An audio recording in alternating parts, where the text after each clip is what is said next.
somehow the volume. That's one of the problems with broadcasting, Coach. You've got a mute and a volume button in like 5 different places. Yeah, I can only imagine. Yeah, if you don't have them set just so, then you have issues. So we want to welcome everyone to tonight's Lion Nation podcast, sponsored by Marco's Pizza. It is Trunk or Treat, which it's a little bit different this year, Coach. I'm used to just chaos here on the campus, and it looks like most of the Trunk or Treat is moved over to the stadium parking lot. Is that accurate? Yeah, that's accurate. With some of the facility renovations that we have here on campus, we've created some space to have as many events as we can here on campus, and that's one of the adjustments. Was during their childhood, and you know the costumes today are way more advanced than when we were children. Yeah, LED light up faces and all kinds of stuff. Yeah, and you know, we had those hard plastic masks that you couldn't keep on your face because of all carbon dioxide that you were exhaling out into the mask. And the little string in the back that cut off circulation. Oh yeah. And so you know, those are the memories of my costumes. Otherwise, in some of your mom's makeup and maybe a wig or something. So that wasn't good, but. You know, today, and Trunk or Treat's been going on for a long time. I mean, was it going on when you were at school here, Frank? No, not at all. So sometime after 2008, Trunk or Treat started. And I wanted to talk to you a little bit about traditions at Leander because there are a lot of them. Yeah. The school's been around since the late 1800s, 1890s. The football program sometime soon after that, a few decades after. But there are traditions related to the Trunk or Treat. There's the homecoming parade. There are new traditions that are being implemented with the golden football dunk, and we have the Hype Beast Award. Current holder of that award sitting right here next to us. So just talk a little bit about what the experience is like to be a student at Leander High School and all of the traditions. You got the school song, you got the fight songs, all of that stuff. Well, you know, Leander High School is definitely about community, so a lot of our traditions involve not just one program, it's every program across our campus. And you start the year out with our big homecoming parade and the Meet the Lions night, which is the first opportunity for the community to come together for one big event and not just see the football program, but when you get to the community pep rally, you have every program represented and their ability to get out and perform in different capacities, the band, the Bluebells.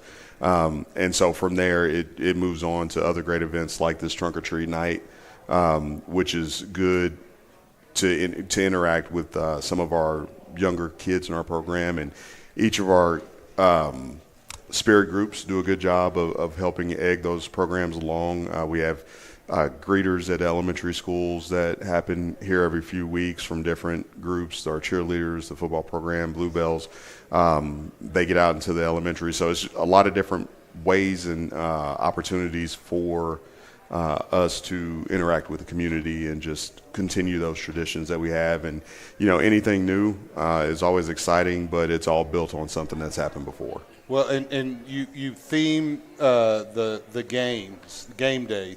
There's usually a theme related, maybe first responders night or elementary school night, things like that.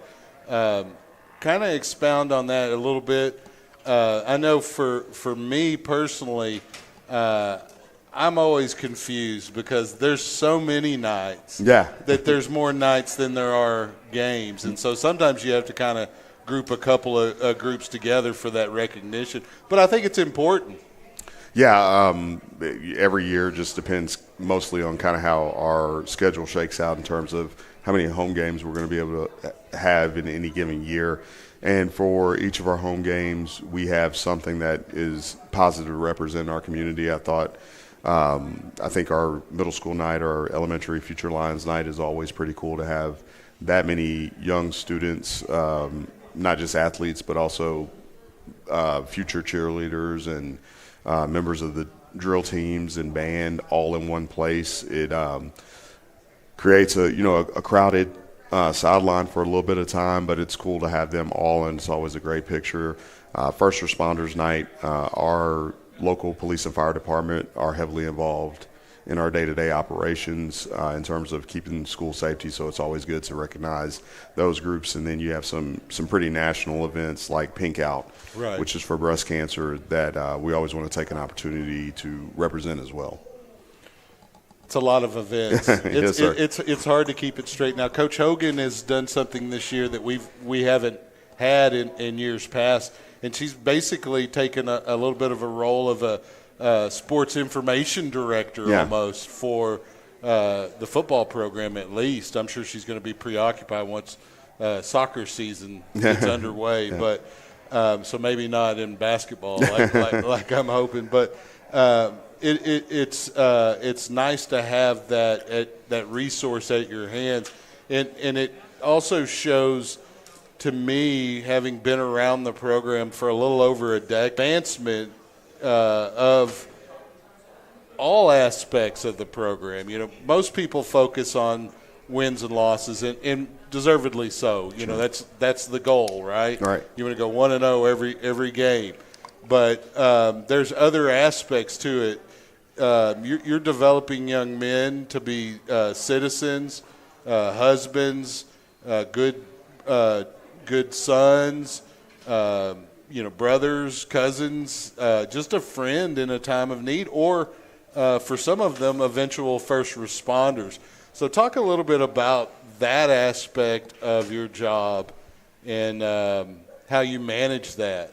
Yeah, well, that takes, the old saying of a village, that is working in conjunction with our administrative team and our teachers on campus to help give them as many opportunities, not just within football, but even in the past. And so that's exposure for our kids in terms of first responders. And the school district itself has a lot of vocational style educational programs that give our kids a lot of opportunities. We have several kids that are involved in electrical tech and our heating and air conditioning unit, HVAC. And so, our role as coaches is to make sure that we give them those opportunities to explore some of those other avenues in terms of vocational programs and things of that nature, and provide them an opportunity to interact with people that are in different roles throughout the school community. Well, and as much as every young football player thinks that they're going to play at college football and then go on to the NFL, reality is a little bit different. There's a lot fewer positions as you move. Even if you're looking at college, all the way down to NAIA, sure, there's still very few slots on all of those teams. If you look at the number of high school players, and so you really have to get them ready for post-football life. Sure. And somebody like Frank or myself, we can't seem to let it go. So we found a way to be involved. We love Leander. And speaking of football, we do want to talk a little bit about football, because the program is in a position to make the postseason out ahead of us. But wins in those games will certainly put us in the hunt for one of those 4 playoff spots. Sure. Obviously Cedar Park, the opponent this week, is a big rival, coming off a rivalry game against Rouse, which was a fairly close game. A couple of missed opportunities for the Lions. Otherwise, that game could have fallen our way. Regardless, you get these 2 wins, you got an opportunity to make the postseason. So. Give us your thoughts on Cedar Park. They're always solid defensively, but their offense appears to be pretty potent as well this year. Yeah, they have a running back that's been there for a few years. He's played a number of games. Their offensive line is pretty solid, and they have a young quarterback. He was a sophomore starting on varsity last year, returning as a junior. So offensively, they certainly have some weapons available to them.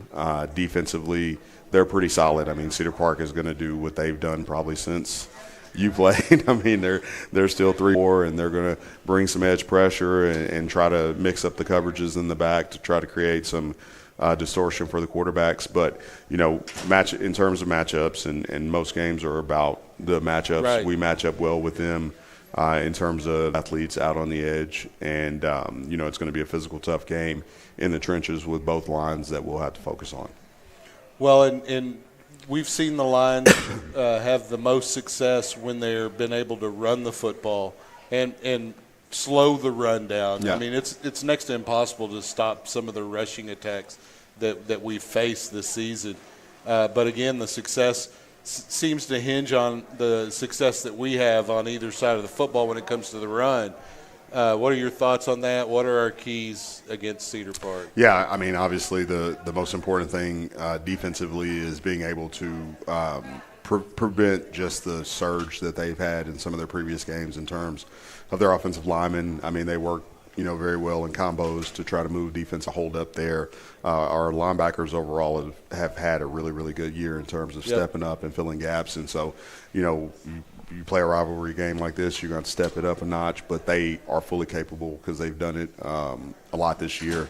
And then on the offensive side of the ball, it's just going to be about us, creating that surge for ourselves and being able to move their defensive linemen. Like I said, they're not they don't do a lot of different things. You're going to know where they are 99% of the time. It's just about making sure the technique is correct and make sure we can move them and climbing up to their second-level linebackers so we can create some creases for our running backs. Excellent. Following Friday's game, after a win against Cedar Park, you'll be taking on the Eastview Patriots that are currently sitting in second place in district. The Eastview Patriots head coach was a former coordinator here at Leander right before you took your position. What are your thoughts on the Eastview Patriots? How can we best prepare to defeat them on the road? Yeah, we've seen them on film just as we watched our opponents. So we've seen them quite a bit this year. At quarterback, they have a kid that is pretty dynamic. He's pretty creative in escaping the pocket and running. So containing him, we've played some quarterbacks that's kind of their game this year, and we've done a good job against that.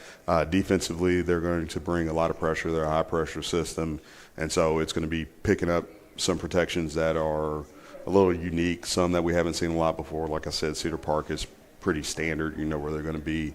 Eastview, on the other hand, is going to try to mix up their pressures and change the back end to match. And so it'll be about our offensive line being able to pick up those different pressures. So are there new wrinkles? You don't have to reveal them, obviously, sure. But are there new wrinkles for Friday's game and then again for the Eastview game? Yeah, we, every week we take the things that were good for us the week before and match them with, the front or the secondary coverages that we're going to get. So obviously there are going to be some offensive wrinkles, and then defensively our goal is to figure out how to stop what they're best at. And for us, dealing with both Cedar Park and Eastview, stopping their run game and making sure we have enough bodies at the point of attack is going to be very important.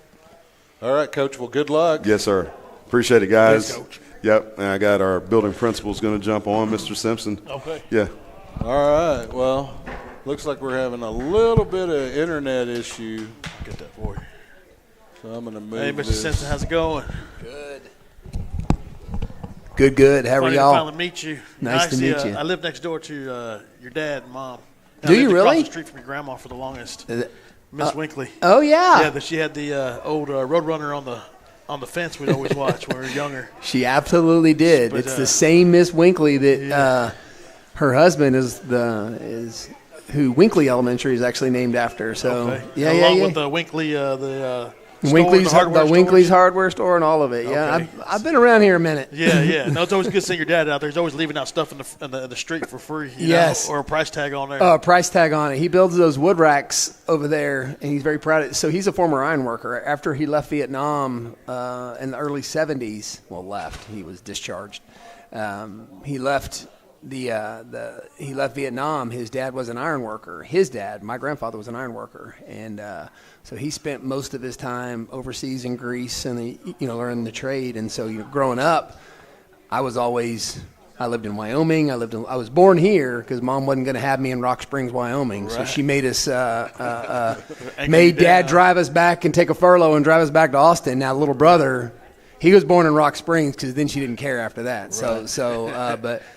I lived in Wyoming, Louisiana, here in Austin, and then New Mexico, and then back kindergarten on. So no, but you're Miss Winkley. Grandma Winkley, she was a sweetheart. She was. How old was she? Because I know we brought my baby over there. She's seen all my babies grow up. So we'd bring her across the street. We'd walk, and she would love to talk to them. And she passed away. She was almost 101. Okay, yeah. So what I try to get my kids to understand is that, good genes. You don't understand what that woman has seen. I mean, she came out, she was born when right at the end of World War I. She saw the Great Depression. She saw all of World War II. And then, when she died, she's literally like typing on an iPad. Yeah. That's insane. It is. I mean, you think of just what happened in the 100 years that she was here and how everything had changed. I'm trying to get my kids to understand. They don't, though. They don't get it. And it's I experienced the same thing. I look back at regret on the time that I could have spent additionally with my grandparents, but you just don't get it when you're that age. Everything is going to be forever. People are going to always be around. You don't realize until you're much older. Yep. that these things are important, and that you should really put them in your heart and hang on to them. Now. I always want to call you coach because you used to coach. A long time ago. Well, principals start out as coaches in most cases, at least in my experience, and it's always it's very similar to a head coaching athletic coordinator type position, but on a much grander scale. So you're not only dealing with athletics, but you're dealing with academics. You're dealing with professional type associations, like Coach talked about the electrical program, different things like that. But you're also dealing with language arts programs. You got the French club. You got everything. So just talk about the chaos that you go through on a given day at Leander High School. Well, besides everything you just mentioned, we're also in the middle of a $56 million renovation right here in the athletic wing. So that is add to a level of chaos. Listen, honestly, this is my 26th year in public education, my 9th year here at Leander High School. I've been a principal now for 12. It's my entire career here in Leander ISD, but my 9th. The sidelines, I'm not very calm because I'm in the moment. Like I want to. The sidelines, I'm not very calm because I'm in the moment. Like I want to see my guys do good things, and I want to see the volleyball team win. And so I'm always. Right. In fact, I just had a comment made like, "You're not coaching anymore." I'm like, "Are you kidding me?" Like, absolutely, I am. I wanted Chris Price and his squad to beat the tar out of Rouse High School, and yes, Tyler Simpson, number 9, was lined up against on the other side. Yeah, I was going to ask you about that tonight because that is always a difficult thing that you deal with.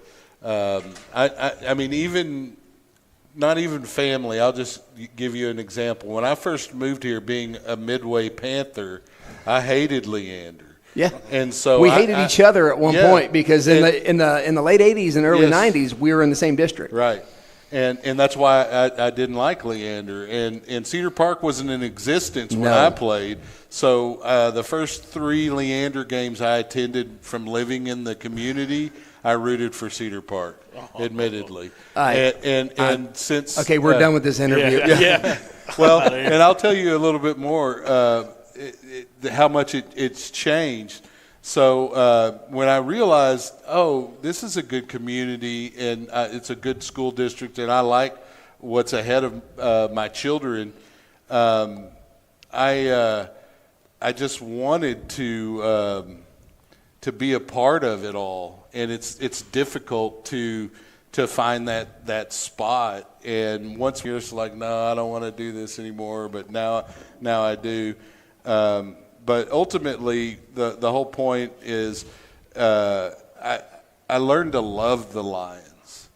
And once you get involved with the individuals in the community, in the program, it's always a positive thing. And, there are folks that I see now that have long moved on from their Leander High School experience that I still consider friends and have these conversations with. And they always want to know, how's the program doing? How's the high school looking? What about those new renovations?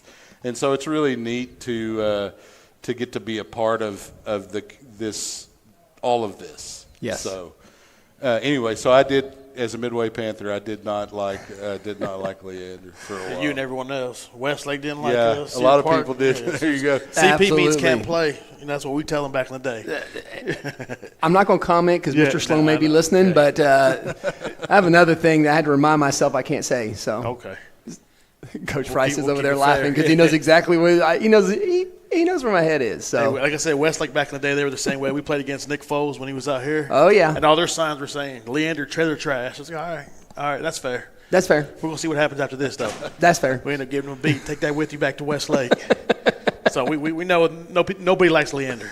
Conference Justin didn't like us at one point or another, too. Well, we got the So- best colors. I mean, we're the original. Yeah, you can't beat that. No. Red, white, and blue. So now, as you deal with a little bit different district from when you were a student here, obviously, the one high school at the time, and you're managing students in and out. How do you deal with that? Because as a fan of the program. And as a taxpayer, I understand. You gotta educate these kids. And you got to do it somewhere, right? Right. But you have school districts like Allen that just pack the kids in. Westlake, you mentioned Westlake, Lake Travis. They just refuse to build another high school. Yep. How does Leander deal with that competitively when you have to compete with schools like that? Well, I think what you have seen, in the time that Coach Price has been here over the last 7 years, is that you have seen that kind of flip. I mean, we're competitive in most of our games. It's we're way competitive. better than it was. And I think what you're seeing is that within his program, he's holding his young men and occasionally young women accountable to maintaining high academics and really, I want you to love the sport. Right. After you walk out of here, I want you to love the sport. And in fact, I ran into Ray Egglesey. Actually, it wasn't a run. We text smack talk about A&M and Texas football all the time. And he mentioned, he's riding high right now. He's riding high now. I hope they find the bottom. But Ray mentioned, and Ray only had Coach Price and his crew for 1 year, and he mentioned that's the best coach ever played for, and those are the things that you want to hear from the athletes as they leave. It wasn't about the winning, it wasn't about the losses, it was about, I want to play for this man, and I think that's what you have seen over 7 years. When I got here, and it's the same little thing you see in that Stony Point, like Cedar Ridge, Hendrickson area, where these kids just kind of float around like where they're going to get the best opportunity. And even though our athletic department tries to make sure they're staying where they're going, we all know what happens. And and you can't dictate what and they may receive employment somewhere else, and there's all kinds of factors. But it does, to your point, it creates a competitive disadvantage, especially for these two northern schools. And I mean, and here we are, we're on UIL almost eve of knowing like what our classification is, and we're right on the bubble again. 6A. Yeah, I know we were 7 students over the limit for 2 years and had to compete against the West Lakes and the Lake Travis. That's when I came in. Yeah, and that's not right. No. And so I think that part of that is even when they rezoned this last rezone that we just did, you ended up with. Really, when you look at how the rezone happened, you ended up just shifting Leander. You sent Treviso over to Cedar Park. Right. And then you made some shifts between Leander and Glenn. Well, Glenn, according to projections, is going to be smaller than we are. And so we're faced with now potentially being 6A again when they're 400 kids less than I am almost, right? And to me, that doesn't make any sense. And so I would hope that people are hearing that and seeing that, and we're going to make some changes because it's hard. Yeah. Well, they're discussing a 7A. I don't know how much progress has been made on that, but again, that's only so many schools that would meet that threshold. So, all right. So you're dealing with that. You're dealing with students. You're dealing with renovations in a pretty old building. Yes. This is a pretty old building. And then you see new campuses built, and they're all sparkly and shiny. Do you have to go lobby for resources for these kinds of things? Man, I'll tell you what. Are you politicking? Well, I wouldn't call it politicking. I think it's beyond politicking. I get pretty feisty, and that's what I think that I hope most people would even say about me. Like, I get pretty fired up about a lot of things, but when I see how it impacts my kids, my coaches, my teachers, and our community, like, I want people to be proud of this. And so again, when you're looking like down the road, and it's not a jealousy thing of Glenn or a jealousy thing of Rouse or what Vandergrift has that I don't have. It's about, I want the same opportunity for my kids and my coaches that everybody else has got. And I want to be treated the same. I want people to when you're talking about regional stadiums, I shouldn't have to share with 3. Right. Vista Ridge shouldn't have to share with 3, right? Like that. You need to make it right, because I know when Chris and I were going through the renovation of this and we're getting the whole equity thing, right? And well, this is the district standard here, the district standard there, and I'm like, wait a minute, like, here's my receipts. That's actually right. That's not right, because I see this as what's happening like over there. And so I think that it's less about politicking, and I would hope that most people would recognize I'm a pretty fierce advocate for it. Like I don't back off of much with anything. And, again, as long as teachers and as long as the adults on this campus are taking care of the kids, I'm going to do the same thing. Well, and if you just look at the way districts have grown in Houston and San Antonio, Dallas, Waco here, as it grows, you just – I guess I'm kind of losing my train of thought here. Do you want to jump in, Frank? I just appreciate you advocating for that, because, growing up here in Leander, we just used to have an old school, and that was it. That was cool. That actually helped me. So when you're dealing with district growth like that and new high schools are being built, you have to really lobby to not lose the original high school in the district. And that, like in Waco, Waco High, was a consolidation of like 3 other high schools, and it's probably the least supported, or it was at least when I was there. So. And I would say, honestly, I know that, this isn't just a line, but Dr. Gearing, the board, Dr. Grissom, I could go through the executive leadership. They definitely listen. Like when I say I have this problem, I usually have gone through multiple layers and then realize, okay, like this is what I'm facing now. And so you take even like realignment, the last time that we were borderline 6A again, like I'm having to fight going, this doesn't make sense to me. Can somebody help? And then when you get those larger people involved, they're like, you're right, that doesn't make sense. Yeah. Right? That doesn't make sense. So again, it's to your point about the history. Charlie Rouse was my principal. Yeah. And I talk to Mr. Rouse all the time still. For number 9, as hard as I do, right?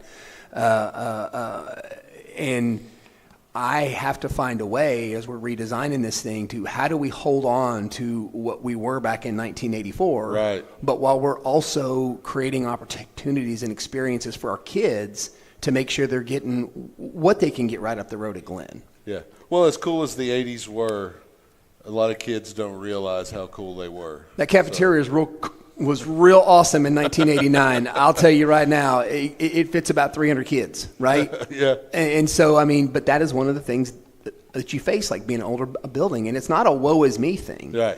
It is, I just want the same opportunities for my adults and for the for the students in this building, and I want it to be something they're proud of. And to be honest, I think I would put my kids up against anybody in this district. I mean, and that's honestly, they're great kids.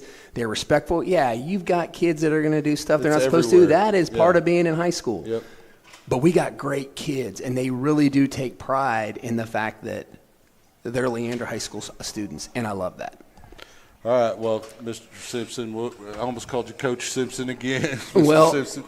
Mr. Crazy or Leo the Lion, I appreciate it. Appreciate it. Nice meeting you. Nice meeting you. I had a pleasure of being with your wife back in the day when she was a teacher here. Oh, yeah. Yeah. Miss Simpson used to teach here as well. That's right. An English teacher, right? She was a teacher and then an assistant principal here. Yeah. Yeah. So, yeah.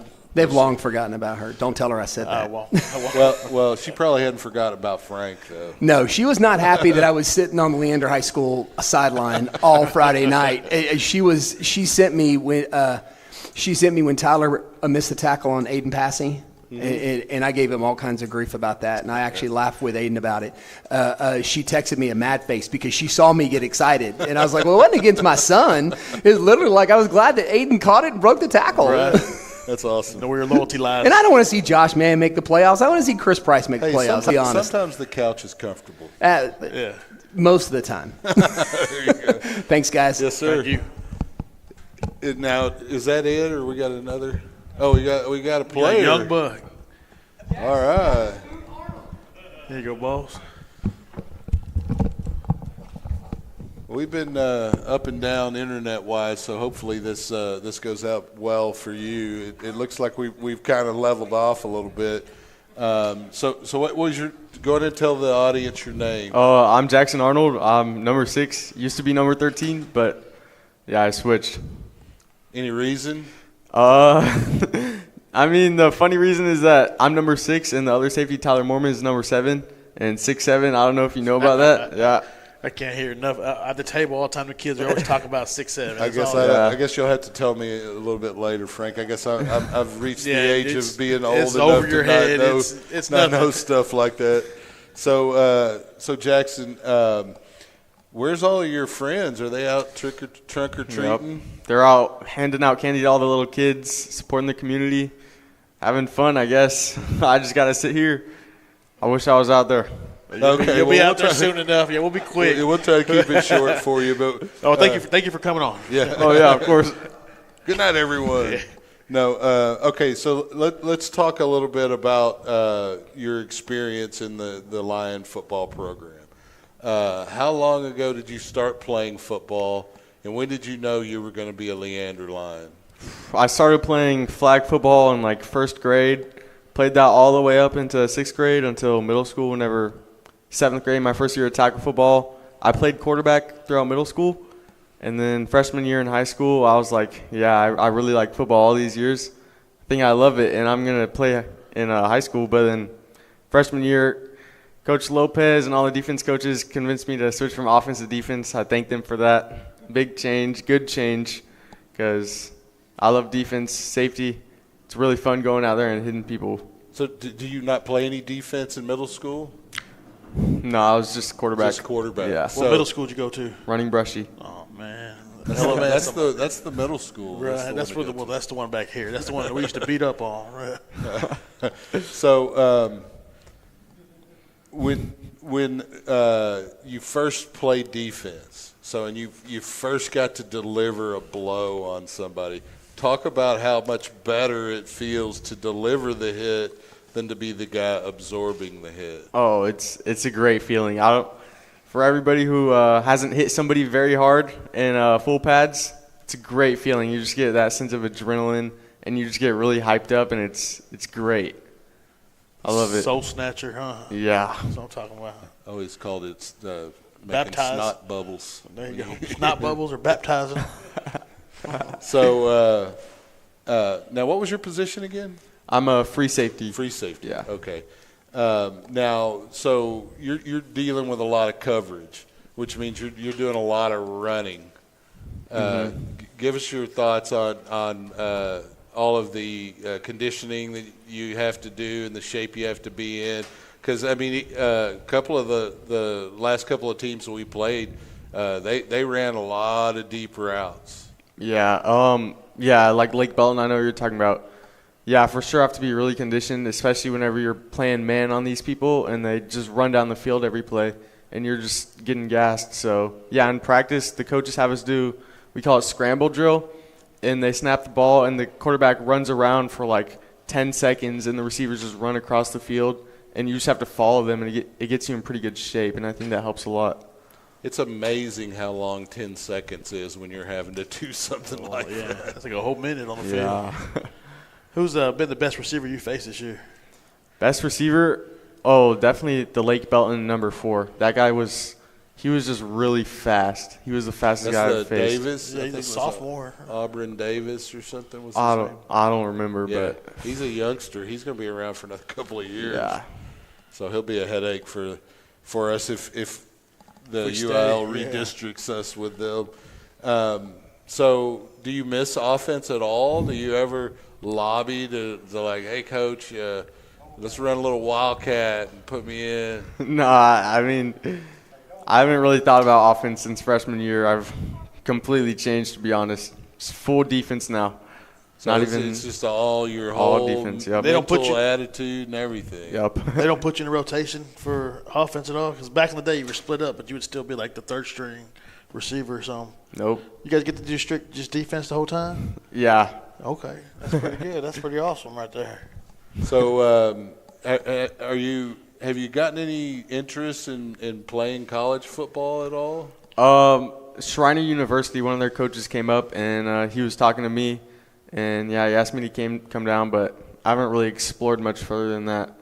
Well, that's Division III. I'm not sure, to be honest. I think it is Division Division III. That's Southwestern University's Division III, Mary Hardin Baylor's Division III, Texas Lutheran, Trinity University in San Antonio. They all have pretty good football programs.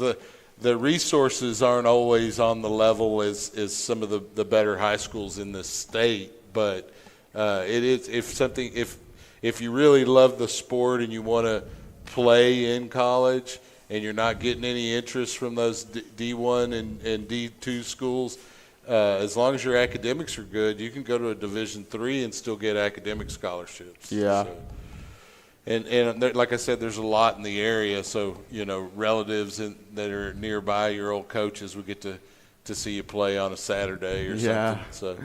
So, all right, let's talk a little bit about your personal life. What's your costume this year?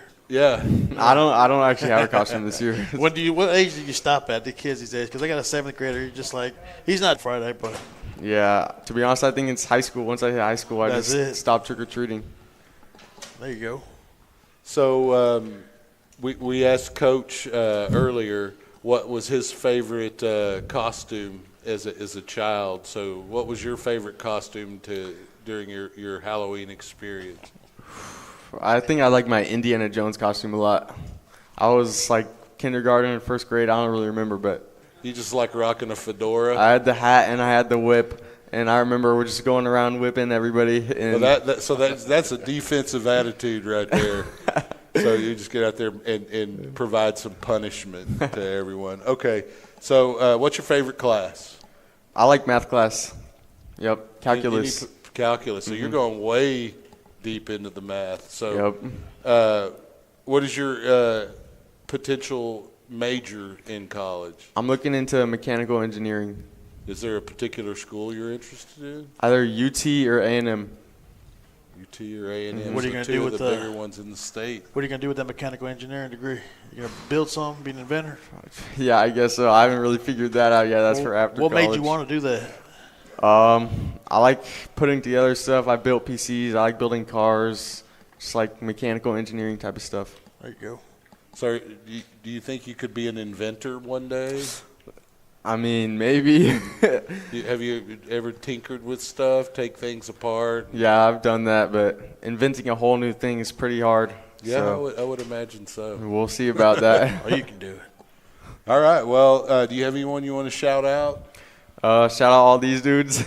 Ranger. You're an audience that came in right here Yep. towards the end. Mhm. So who are these guys? Ranger, Ugo, Griffin, Perk, Liam, and Dilraj. So defensive backs mostly and some linebackers. We got a corner, outside linebacker, a linebacker, another linebacker, Also, a bunch of linebackers. or tight end sniffer, and a receiver. Awesome. Yep. Well, hey, this is another reflection of positivity in the program, in my opinion.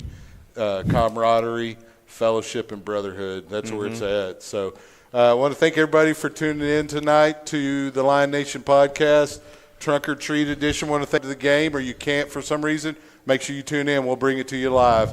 Thank you for listening to the Lion